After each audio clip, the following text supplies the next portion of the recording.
In the world of cryptozoology, mysterious creatures hold the interest of thousands if not millions of people across the world. From America to Japan, from Africa to Mexico, cryptids are hidden in darkness, and only those unlucky few come across these monsters.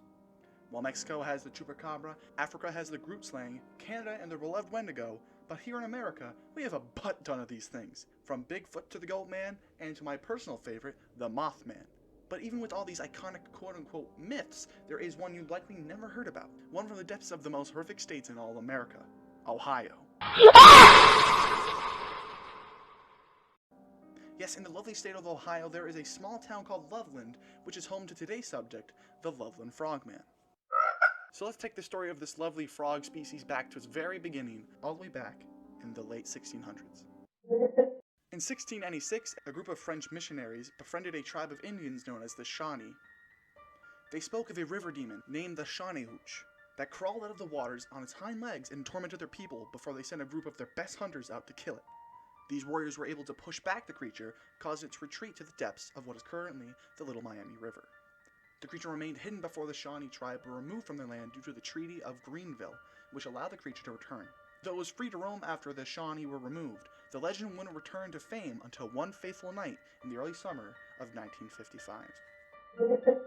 On May 25, 1955, at approximately 3 a.m., an unnamed businessman was heading out of the Branch Hill neighborhood before encountering three figures. They were humanoid with leathery, wet, and bumpy skin. This businessman also mentioned how these figures had a bounty of wrinkles instead of hair and were about 3 or 4 feet tall. The male figure turned to face the businessman and was revealed to have the head of a frog. This is all before he pulled out a metallic stick, similar to a wand, and proceeded to spew blue sparks into the night air at the businessman, causing him to hit the gas and tear out of there. This is the pivotal moment in the Frogman legend. Unlike the frog's previous hiatus, the next incident will come mere months later on August 21st. Sometime in the afternoon, Mrs. Darwin Johnson and a friend named Mrs. Lamble were relaxing along the Ohio River when Johnson was grabbed on the knee by something from the waters. Johnson was tugged under the waters twice, all while resisting the attacker with kicks, before Lamble aided in Johnson's escape. When the coast was clear, the two noticed several contusions on her leg, in addition to a green palm print which left her leg stained for days afterwards. Before we move on, it is essential to mention that this incident is commonly left out of the Loveland Frogman mythos, as it takes place in the Ohio River, which is 240 miles away from the Little Miami River, where most of the sightings take place. If the stories of two common folk can't convince you, the remaining sightings just might. At 1 a.m. on March 3, 1972, Officer Ray was on a slow parole driving along an icy road when he spotted a figure along the side of it. Despite already being under the speed limit, Shockey slammed the brakes in order to not collide with the figure as it began to bolt towards the other side of the road. As he got near, his headlights illuminated the figure, revealing yet again a 3 to 4 foot tall frogman.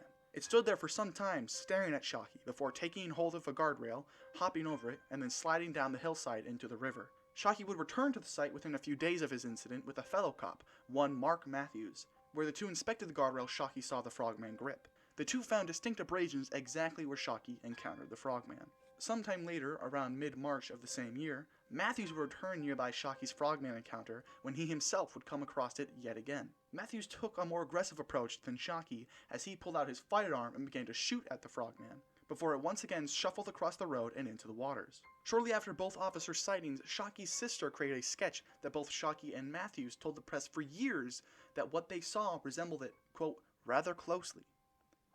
It wouldn't be long until another sighting of the frogman would hit the press when a farmer spotted a frog-like creature bounding through his backyard one late night in March. The frogman would seemingly go into hiding once again as he remained out of the press for decades before returning one last time.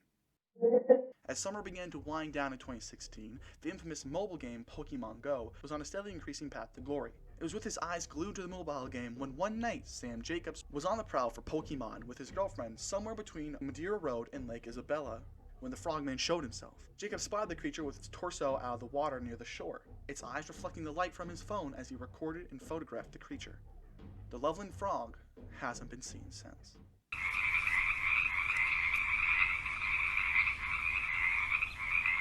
So what do you think? Do you believe in the Loveland Frogman and its spark-spewing abilities? Are there any other cryptids you'd like to see me cover? If so, comment those slimy, hairy, and scaling creatures down below, and while you're at it, be sure to hit that like button and also subscribe. And if you'd like to support us even more, you can find a link to my Patreon in the description below. Thanks for coming to Honor's Place. I'll see you guys later.